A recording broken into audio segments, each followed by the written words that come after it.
Olá, bom dia, boa tarde, boa noite para você que está me ouvindo hoje de alguma parte do mundo. Seja muito bem-vindo, muito bem-vinda ao programa Alquimia Criativa. Meu nome é Ana Anjos, sou ilustradora e psicopictógrafa e hoje a gente vai falar sobre mediunidade no dia a dia. E talvez você já tenha até feito essa pergunta em algum momento da sua vida: por que que eu sou tão sensível? Às vezes você pode conhecer as pessoas e sentir a energia delas, mesmo sem elas dizerem uma palavra. A pessoa pode até ser educada, simpática, mas tem alguma coisa dentro de você que te deixa desconfortável em relação àquela pessoa. É como se o seu corpo dissesse não, mesmo quando a sua mente ainda não entendeu o direito porquê. Ou ainda você pode, às vezes, acordar emocionalmente drenado, sem nenhum motivo aparente, ou sentir uma intuição muito forte sobre alguma coisa, e depois comprovar que aquilo realmente aconteceu. Se você tem sintomas físicos, psicológicos ou algumas sensações que não sabe exatamente de onde vem e também não tem nenhuma causa médica, fica aqui comigo até o final desse episódio que a gente vai entender melhor sobre os sintomas da mediunidade no cotidiano e quando é de fato sensibilidade espiritual. Bom, eu quero começar esse episódio dizendo uma coisa muito importante. Nem tudo é mediunidade, mas também nem tudo é coisa da sua cabeça. Existe um espaço muito interessante entre espiritualidade, sensibilidade emocional, percepção psicológica e mediunidade. E é exatamente sobre esse espaço que a gente vai conversar hoje, sem extremismo, sem romantização e também sem medo. Se você já sentiu alguns dos sintomas e sensações que eu falei agora há pouco e acha que está ficando louco ou louca, está exagerando ou sendo dramático, é importante que você saiba que talvez você só esteja percebendo coisas que nunca aprendeu a compreender. E antes da gente continuar, eu só quero fazer um pequeno combinado aqui. Tudo que a gente for falar aqui nesse episódio não substitui acompanhamento médico ou psicológico, porque sintomas emocionais intensos, ansiedade, alterações hormonais, privação de sono, estresse crônico e até deficiências de vitaminas podem sim gerar experiências que são muito parecidas com aquilo que algumas pessoas interpretam como sensibilidade espiritual. A ideia aqui não é cair naquele lugar perigoso do tudo é espírito. Não, nem tudo é espiritual. Às vezes é só exaustão, ansiedade, trauma. Às vezes é um sistema nervoso completamente sobrecarregado. Mas também existe algo muito interessante acontecendo quando a gente fala sobre pessoas extremamente sensíveis. A psicologia já fala há algum tempo sobre isso. Existem pessoas com maior sensibilidade emocional, perceptiva e intuitiva. Pessoas que absorvem os ambientes, mudanças de humor, tensões e até microexpressões sociais de maneira muito intensa. Sabe aquela pessoa que entra no ambiente e imediatamente percebe que já alguma coisa aconteceu, mesmo sem ninguém falar nada? Ou percebe uma tensão numa conversa antes de qualquer conflito explodir? Isso pode ter relação com uma hipersensibilidade emocional, uma percepção refinada do inconsciente social. E para algumas tradições espiritualistas, isso também pode se manifestar como uma sensibilidade mediúnica. E eu preciso pontuar algo muito importante aqui. A mediunidade não é necessariamente ver espírito. Aliás, talvez esse seja um dos maiores mitos sobre a mediunidade. Muita gente pensa que mediunidade significa incorporar, ouvir vozes, ter visões sobrenaturais o tempo todo. A mediunidade é sim isso, mas não é só isso. Em muitas tradições espiritualistas, especialmente dentro do espiritismo e das correntes espiritualistas brasileiras, a mediunidade pode se manifestar de formas muito sutis e cotidianas, como uma sensibilidade ampliada, uma percepção energética, uma intuição muito aguçada, uma sensação corporal inexplicável, ou até um padrão repetitivo de sonhos muito simbólicos. E eu acho que é muito bacana quando a gente fala disso, porque durante muito tempo a mediunidade foi retratada de maneira muito romantizada, muito assustadora e também muito mística. Ela já foi frequentemente confundida e tratada como loucura, inclusive. Pessoas com percepções extrasensoriais, como a visão ou clareaudiência, que é a capacidade de ouvir as vozes, sons, mensagens que não têm exatamente origem no mundo físico, elas eram rotuladas com transtornos psicóticos. Mas a medicina moderna e diversos estudos científicos já diferenciam claramente essas experiências.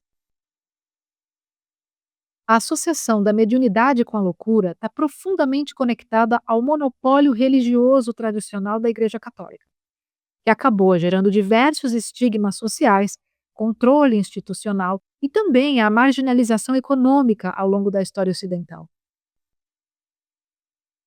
A mediunidade ter sido caracterizada como uma patologia por muito tempo nasceu lá no positivismo durante o século XIX, entre 1826 e 1830.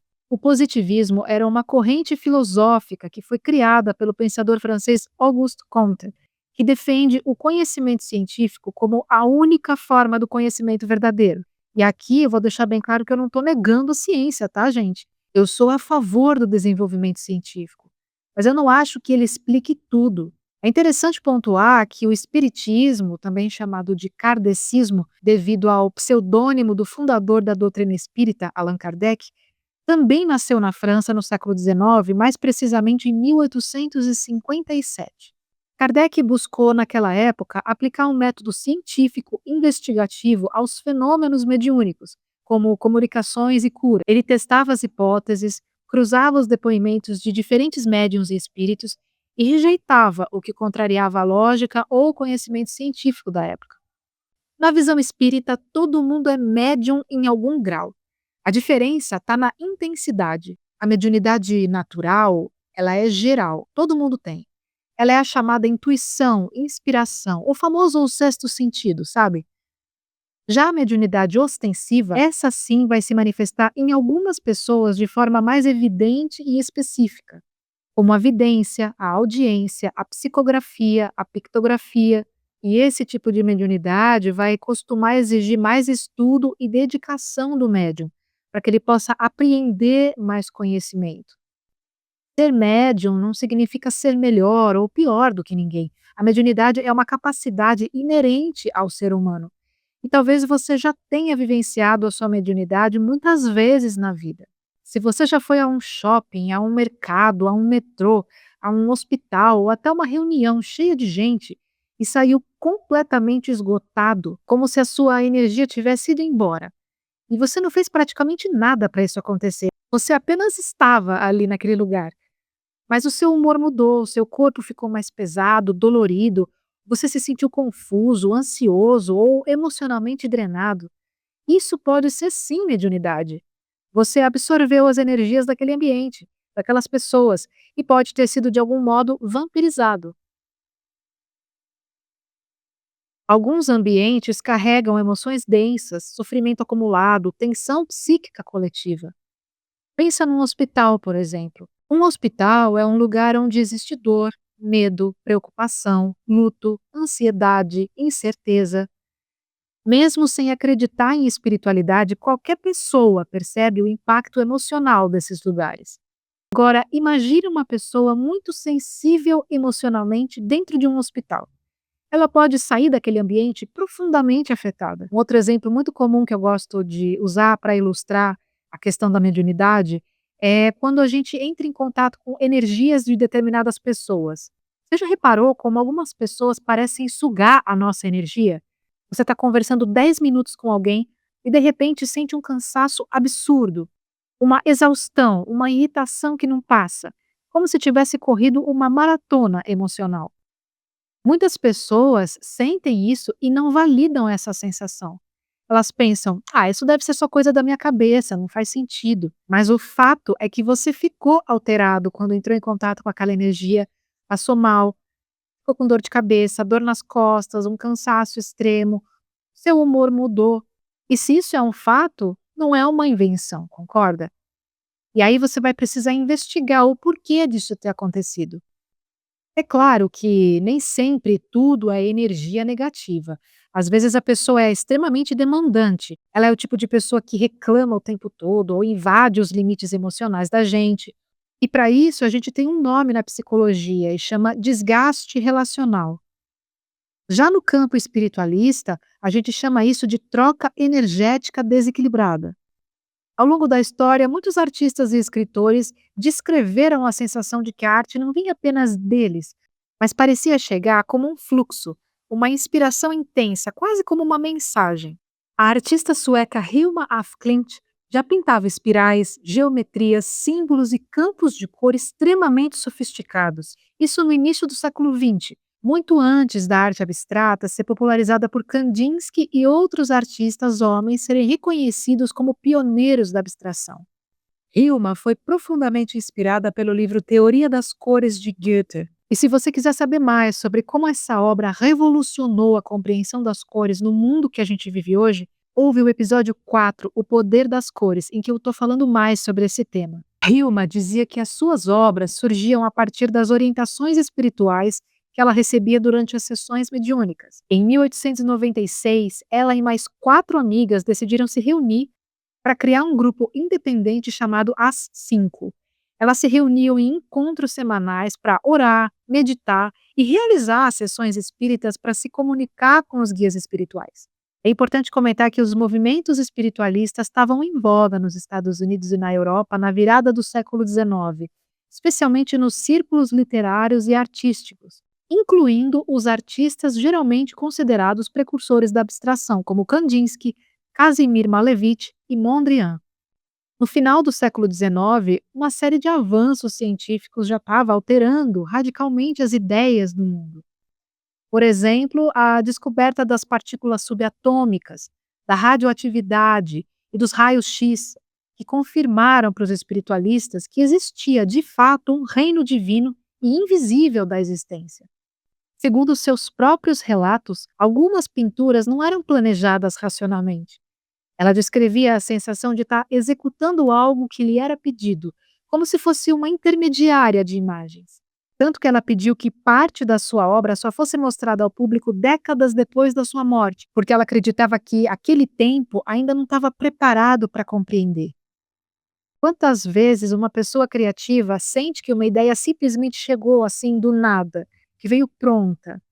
Não é à toa que muita gente associa criatividade profunda a uma espécie de canal mediúnico. Depois da Hilma af Klint, vieram outros artistas que também tinham suas artes profundamente conectadas com a espiritualidade, como por exemplo Kandinsky. Eu também já comentei bastante aqui nos episódios anteriores. Kandinsky começa a criar suas primeiras pinturas abstratas por volta de 1910 e acreditava que a arte tinha um papel espiritual. Para ele, as cores não eram somente estética, elas eram vibração emocional.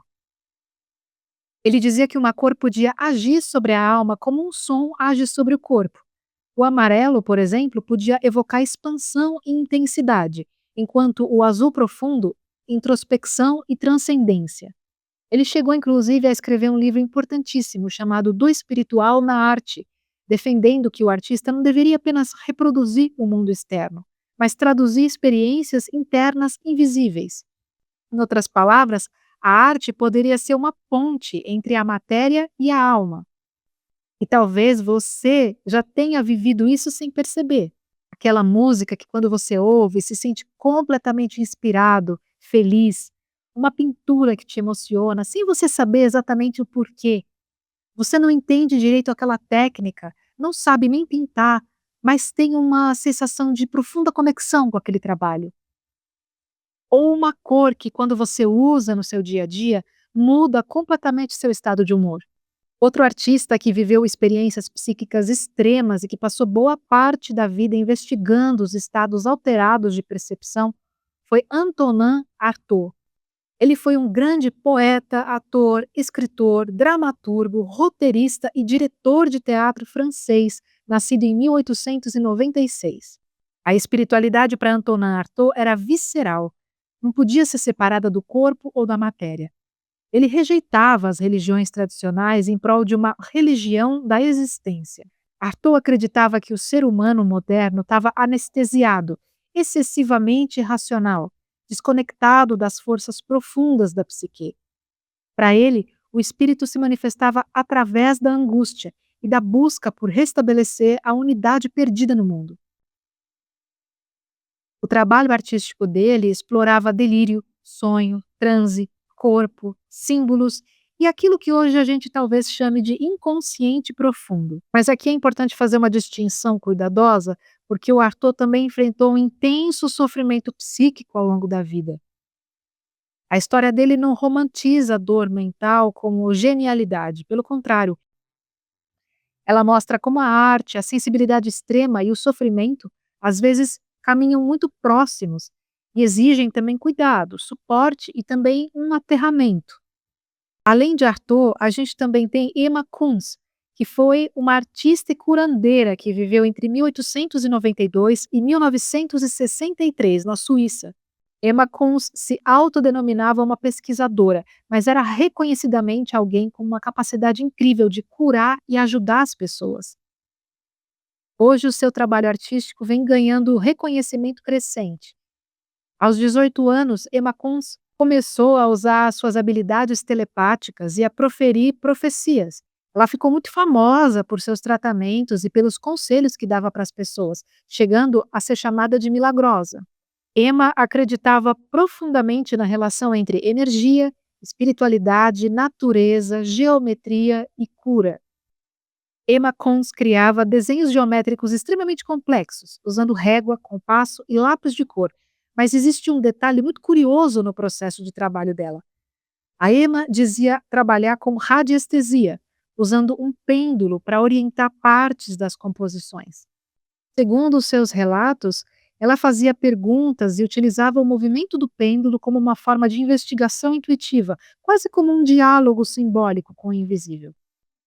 Seus desenhos surgiam como mapas energéticos, como representações de forças, de frequências, de processos internos. Seus trabalhos reproduziam ritmo e vibração em formas geométricas. Eram marcados por simbolismo e transformação da figura em medida, princípio e ordem. Emma Kunz deixou um legado de mais de 400 desenhos. Parte dessa coleção hoje permanece exposta no Emma Kunz Zentrum, na Suíça. Isso, inclusive, conversa muito com a ideia antiga que é presente em diversas culturas, a noção de que formas, símbolos, padrões geométricos carregam significado e afetam a nossa experiência interna.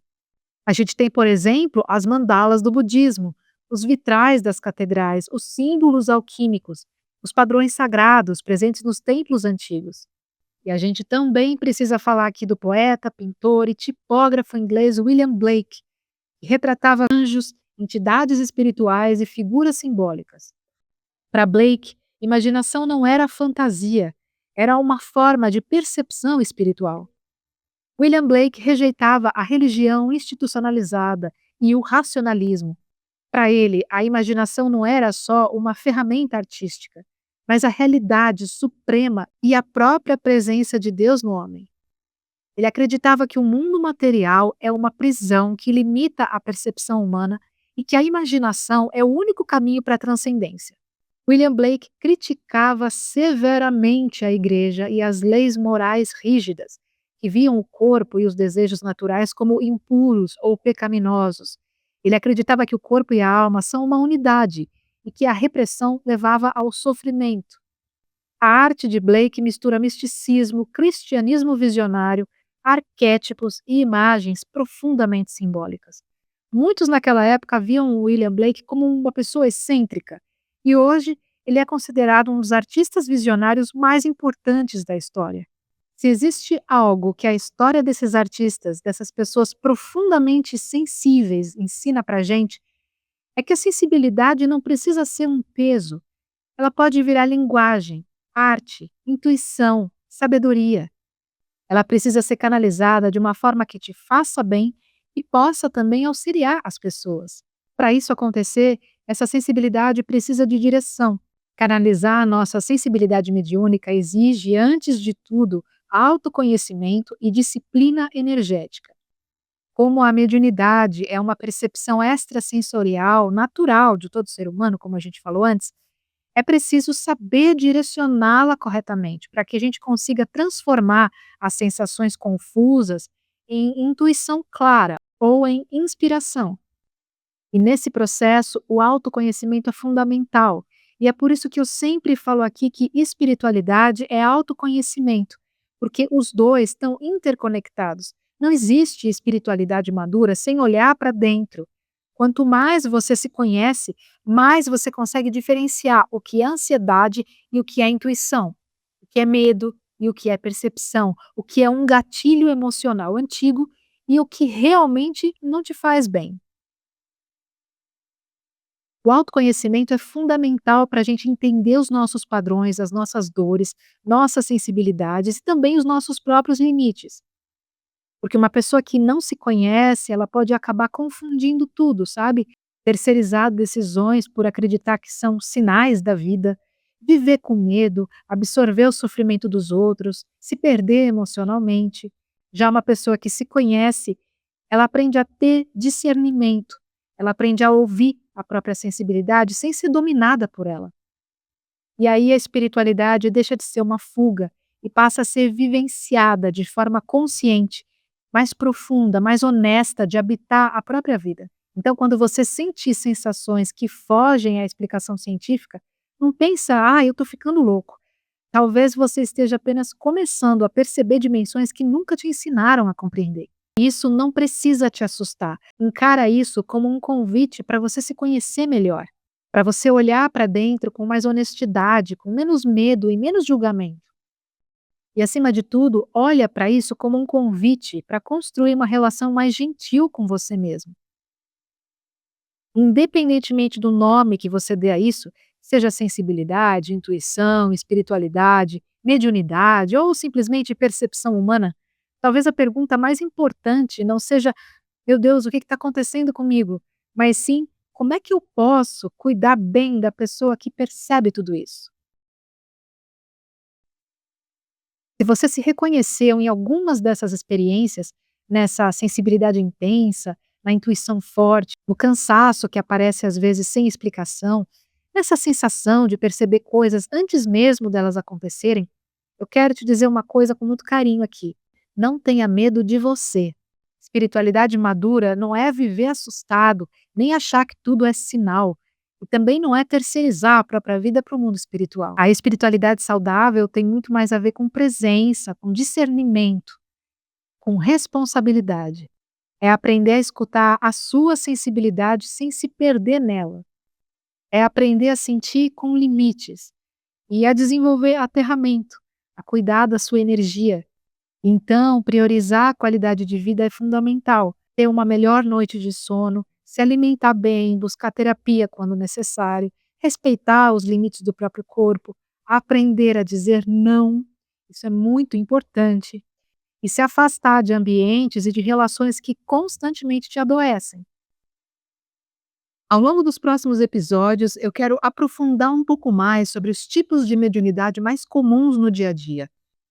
Quero falar sobre os sinais, as percepções, as sensações e também sobre as experiências que muitas pessoas vivem, mas que nem sempre elas conseguem entender ou explicar.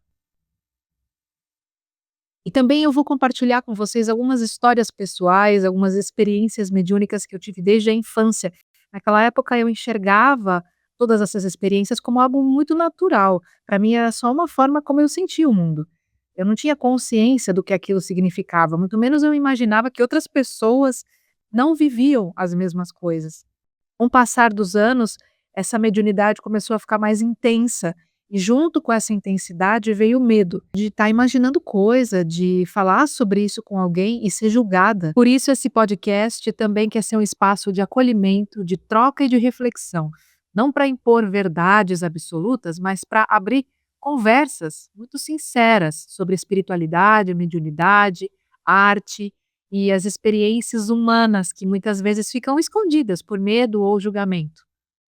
Então, nos próximos episódios, eu vou compartilhar com vocês vivências muito pessoais, aprendizados, dúvidas, desafios e também tudo aquilo que me ajudou a entender melhor a minha própria sensibilidade espiritual. Talvez no meio dessas histórias você também encontre respostas sobre si mesmo. E antes da gente finalizar esse episódio, eu quero convidar você para me seguir lá no Instagram, conhecer as minhas artes e também o meu trabalho de pictografia mediúnica. Meu perfil no Instagram é Ana com 2 N's Anjos.